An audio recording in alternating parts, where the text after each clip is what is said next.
40 years ago, a bombing in Beiruit, Lebanon, killed more than 200 Marines and other service members at the barracks there. A veteran who now lives in Clinton remembers it all too well. Kenichi Lawrence spoke with him about that tragic event. October 23rd marks the 40th anniversary of the Beiruit bombing in 1983 that claimed the lives of over 200 U.S. service members. Each year, many gather at a memorial site at Camp Lejeune in North Carolina to honor those who made the ultimate sacrifice.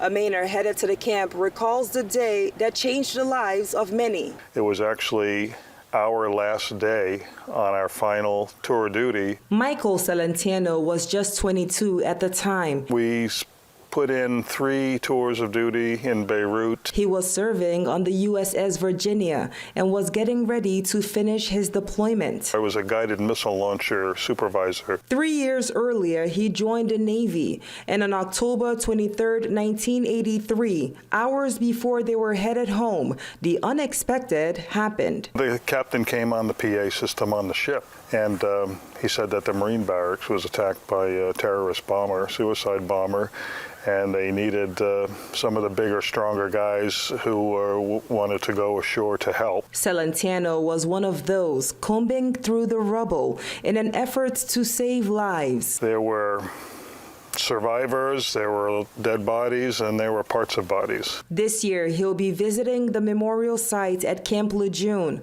a place he has been on several occasions. I go because every military person and veteran already understands about not forgetting the sacrifice, but I think from time to time, the American citizens have to be reminded. The memorial holds the names of the 241 service members killed in the attack. Celentano says some names are familiar. Even though it's, it was under 300, in the larger picture of combat and losses, that may not seem like much, and it was a smaller conflict in the big picture, but for us who were there, it was like the first time America was attacked. He says he's grateful to still be here and recalls how dangerous it was, even after the bombing. With snipers still shooting and you hear bullets whizzing, you're thinking, are one of these going to get me? I'm not going to see my daughter being born. Now, he says it is his duty to keep alive the memories of those lost. It's not asking too much once a year to remind people,